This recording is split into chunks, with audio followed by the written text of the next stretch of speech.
အားလုံးပဲမင်္ဂလာပါကျွန်တော်ကဒီနေ့မှာဆိုလို့ရှိရင်တော့ Xiaomi Redmi ဖုန်းလေးတွေမှာပေါ့နော်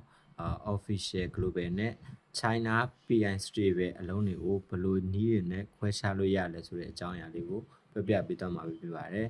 ကျွန်တော်တို့လူတော်တော်များများပေါ့နော် Redmi တွေမှာဆိုလို့ရှိရင် China stable အလုံးနဲ့ official global အလုံးတွေကိုနည်းနည်းလေးရှော့နေတတ်ပါတယ်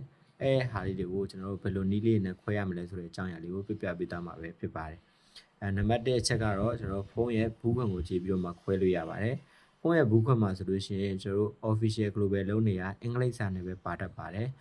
China stable လုံးတွေကတော့ကျွန်တော်တို့ China တရုတ်စာနဲ့ပဲပါလာတတ်တယ်ပေါ့နော်နောက်တစ်ချက်ကကြတော့ကျွန်တော်ဖုန်းရဲ့နောက်ကျောဘက်ကိုကြည့်ပြီးတော့ခွဲတာကျွန်တော်တို့ official global လုံးတွေမှာဆိုလို့ရှိရင် CE အသားတစ်စိတ်ပါတတ်တယ်ကျွန်တော် China stable လုံးတွေမှာဆိုလို့ရှိရင်တော့တရုတ်စာလေးနဲ့ပဲပါတတ်သွားတယ်ပေါ့နော်အဲ့လိုနည်းလေးနဲ့လည်းခွဲခြားလို့ရတယ်နောက်တစ်နည်းကကြတော့ကျွန်တော်တို့ဖုန်းရဲ့အားတွန်းခေါင်းကိုကြည့်ပြီးတော့မှခွဲတာကျွန်တော် official global လုံးတွေကကြတော့အားတွန်းခေါင်းမှာဆိုလို့ရှိရင်အလုံးနဲ့လာကြတာများတယ်ပေါ့နော်ကျွန်တော် China stable လုံးတွေမှာဆိုလို့ရှိရင်အားတွန်းခေါင်းကအပြားနဲ့လာကြတာများပါတယ်နောက်ဆုံးတစ်နည်းကတော့ကျွန်တော်တို့ဖုန်းရဲ့ setting ထဲဝင်ပြီးတော့မှကြည့်ပြီးခွဲရတဲ့နည်းဖြစ်ပါတယ်အဲ့ဒါကတော့ကျွန်တော်တို့ဖုန်းရဲ့setting ထဲမှာဆိုလို့ရှိရင်ကျွန်တော်တို့ developer option ထဲကိုဝင်လိုက်ပေါ့နော် developer option ထဲဝင်ပြီးလို့ရှိရင်သူ့ရဲ့ device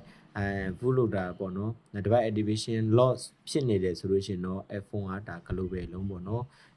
unlock ဖြစ်နေတယ်ဆိုလို့ရှိရင်တော့ဒီဖုန်းကတခြားပါတယ်ကျွန်တော် global လို့ပြောလို့ရှိရင်ဒါ China ကနေပြီးတော့မှ global ပြန်ချင်းထားတဲ့အလုံးပဲဖြစ်ပါတယ်